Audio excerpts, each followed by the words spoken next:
We have been lied to. We've been lied to by the people that don't know anything about money, that tell us we have to save 5 to 10% of our income every year, invest this over 30 or 40 years until we can finally retire. There are ways to retire much earlier. Those ways aren't easy, otherwise everybody would do them, but they're definitely possible. And I'm not talking about founding a tech company and then sell this for millions of dollars. This is actually achievable for everybody that tries. It's possible to retire within 5 years. Now there are 5 steps in order to do that, but again, they are achievable. We don't need 40 years, we can get this done in 5 years. Let me show you how. Now there's no magic here, but once we look at the numbers and once we have a plan, things become much easier. So step number 1, of course, is we have to earn something. We can only retire if we earn, and ideally that's not $50,000 a year. Ideally, net after taxes, I'd say 200K. That's not easy to achieve, but it's possible. Let's say you were to make 150K in your main job, 50K on the side. You end up with 200K after tax. How many people are able to do that in the US? The answer is 11%. If you are in the top 11% of earners, this plan is possible. Now, let's say you're not there. You can still scale down the numbers. Then, of course, your expenses, once you're retired, will scale down accordingly. But there is a way to get to those 11%, right? Learn a skill that's highly marketable, live in an area that pays a lot, and go to a company that's currently growing and has a strong pain point for you to solve. 11% of people in the US have been able to achieve that, so there's nothing stopping you to also get there. Now that's just part number 1. Part number 2, because we want to retire, is of course save. And that saving should also be very much out of the ordinary. If we want to achieve extreme goals of early retirement that quickly, we have to earn much more than the average, but we also have to save much more than the average. That combination is really what drives most of the calculation. Since this is a short-term plan, let's say we are okay to live extremely frugally during that limited time. Let's say we are okay to save half of our money. Now, how are we going to achieve this? Of course, we share a place with other people. We live like students. We don't have a car. We use a bike. We don't go out drinking. We make our own food. We don't buy fancy clothes. We don't buy luxury. We don't do anything for those 5 years. The focus is on getting our net worth up. Now, this is not our life forever. It's just our life for 5 years. But after 5 years, we will have 500K saved up. Now, how on earth are we going to retire with just 500K of net worth? We have to have very high returns on our capital. Now, we can't just buy the S&P 500, but we also can't buy technology stocks because they fluctuate a lot in their value. We can't just buy Bitcoin because then maybe half of our value is gone in a year if we don't time this right. We have to have high returns without too much risk. So there's a reason why most people aren't able to retire after 5 years, right? They aren't putting in the effort to get all of this income up by maybe learning a skill in tech. They aren't able to then save all of that money once they see the money hitting their bank account. But then when they're able to do both, they still have to be financially literate enough to achieve very high returns with low risk. Now, in order to achieve above average returns, we need to have very deep insight into one specific market. So this could be property, this could be crypto, this could be anything else. If you know a market better than the average market participant, if you're also, let's say, in the top 10% of the people that are in that market, then maybe you're able to spot particular houses or apartments that you can buy very cheaply, then renovate and then refinance again or potentially sell. If you're in crypto, you might be able to do interest rate arbitrage. That's what I currently do. Achieving above average returns on your capital is a skill. The same way how achieving above average earnings for your time is a skill. There's always a luck component, right? Do we get hired by that particular company? Do we lose our job and then potentially have to take a job that pays less? There is a luck component, but there's also a strong skill component. The same is true for investment returns. If we know a particular market well, we can can achieve more than just investing in the S&P 500. So that's what this channel is mainly about. It's about finding opportunities that most people overlook.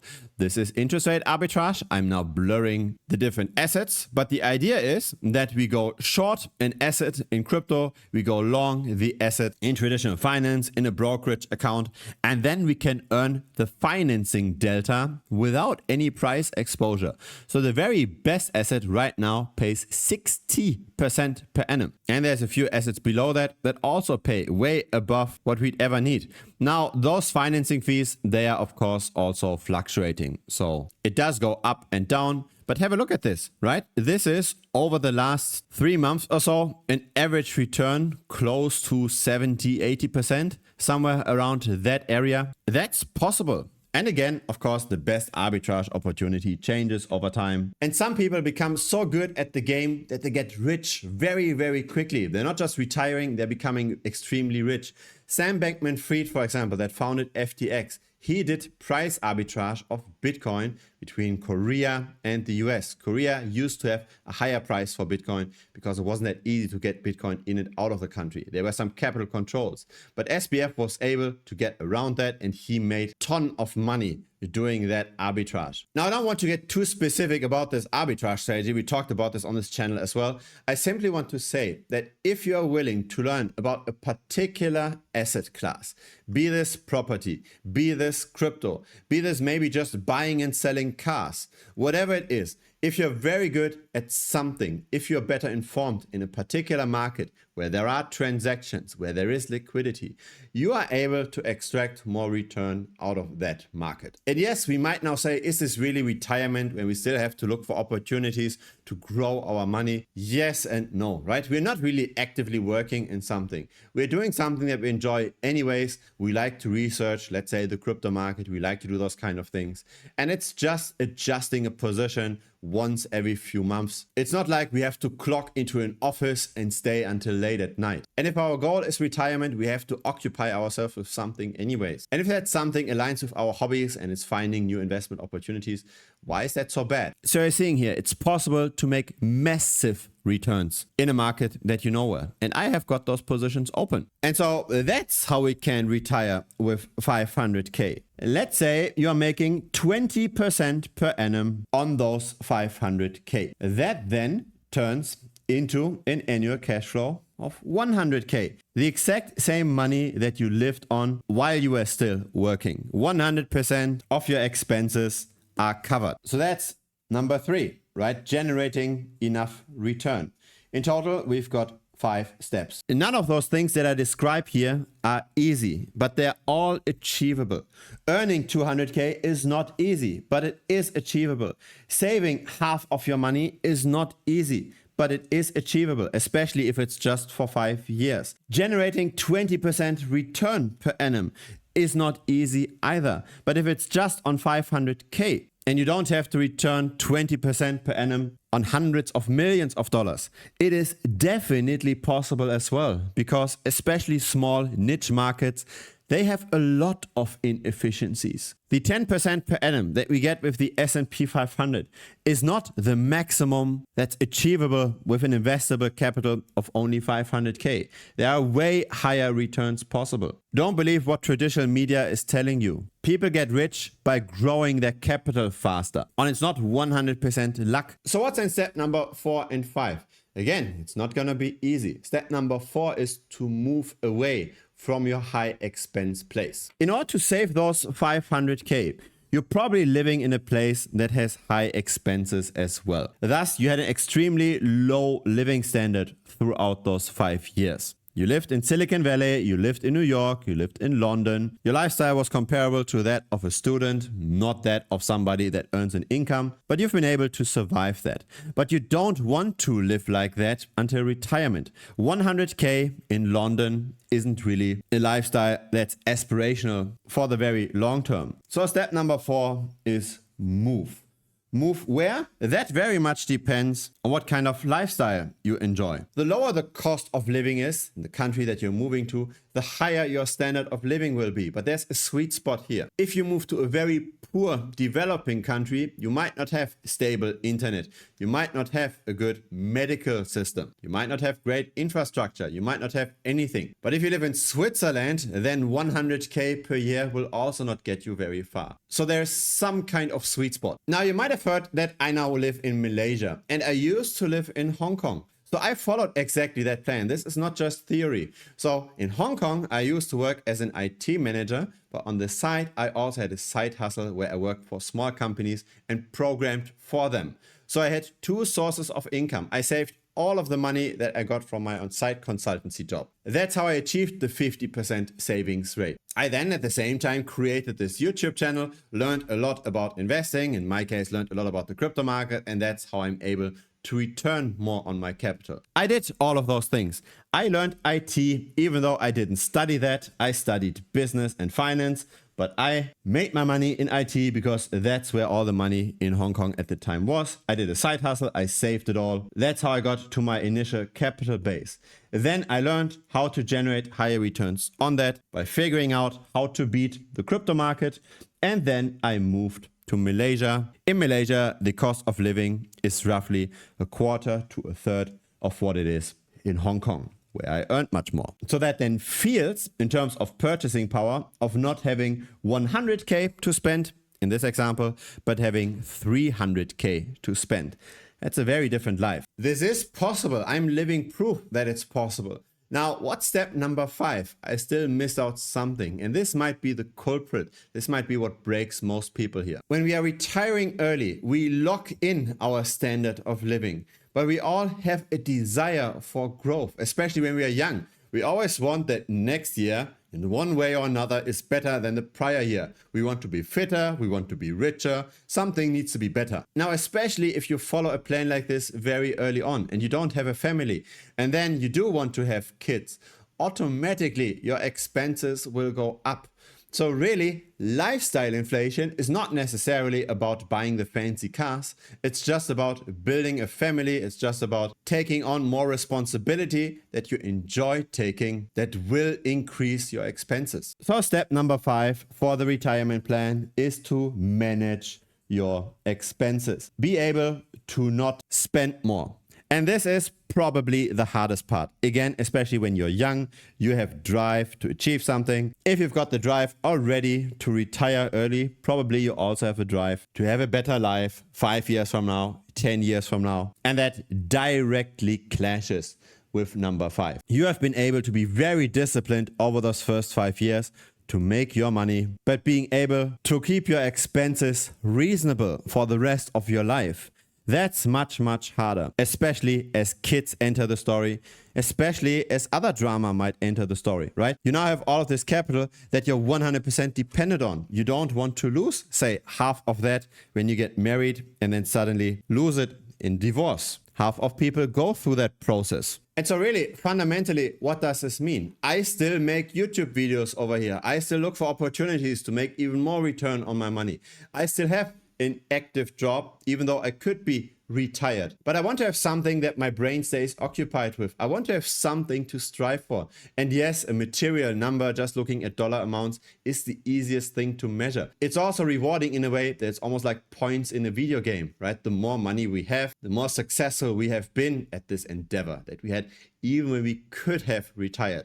So really, I think retirement is not necessarily about not working at all anymore, because if we don't grow, we probably degrade to a degree. I think retirement is rather about not having to work. If I decided to sell all of my cars, if I decided to scale down on this nice house over here and just live in a small apartment, if I decided that I don't want to have any of the stress anymore, I could do that. I simply choose not to because I enjoy doing it and because I enjoy the growth. Having the option not to work, that's really what reduces life stress.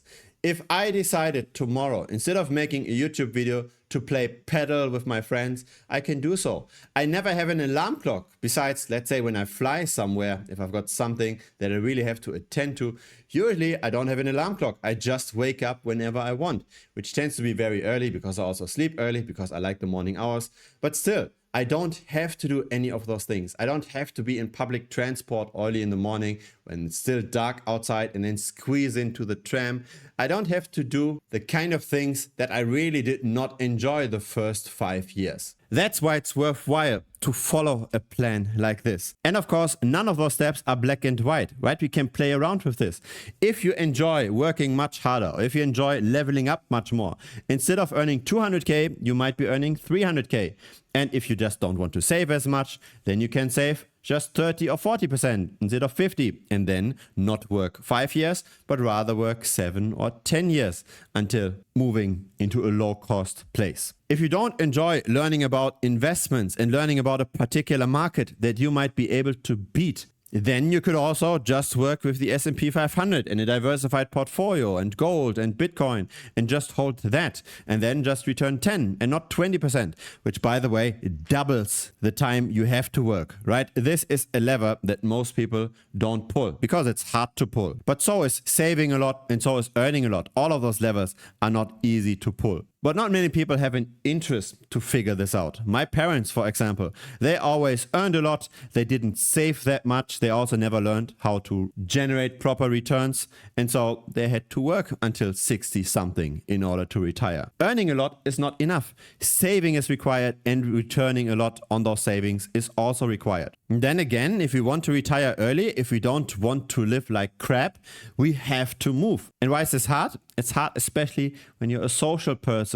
If you don't want to leave your friends, if you don't feel comfortable being in another country and maybe having to learn another language. But also this is a lever, right? This might just mean moving from the expensive city to a smaller town in your country. There's degrees to the game, right? The cheaper the country is, probably also the further away it is from the culture you're used to living in. So I very much recommend to first visit several countries to see where you actually want to relocate long term. There are many ways to get visas. You can set up a holding company. You can set up an investment. You can get in and out of different countries and just live in different places several months each year. Many ways to get this properly sorted as well. But again, you don't have to move to a poorly developed place in Africa. I'm here in Asia and I'm very happy with Malaysia. Malaysia is pretty much the sweet spot for me. It has everything you need. It has very nicely developed infrastructure. People are super friendly and it's clearly the right value for money as well. The price level here is low enough. The main kicker is the expenses. I'm now pretty flat with my expenses, but I also have 3 children.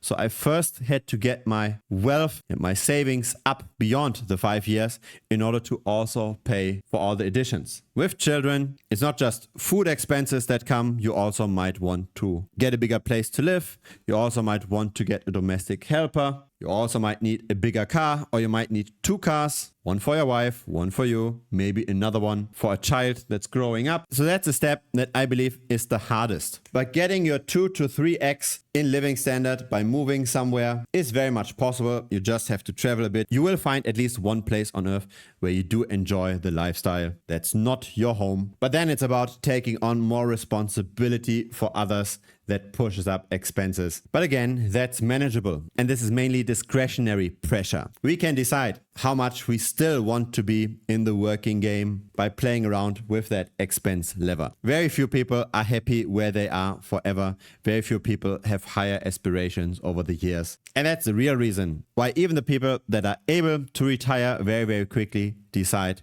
not to do so. But make sure that your passive income is in a reasonable relationship with your expenses, then you will be fine. Yeah, so quite a different video this time around. This is not YouTube optimized, so I know there won't be a lot of new subscribers, but if it's really your first time over here, then feel free to do so. A like on this would also be very much appreciated.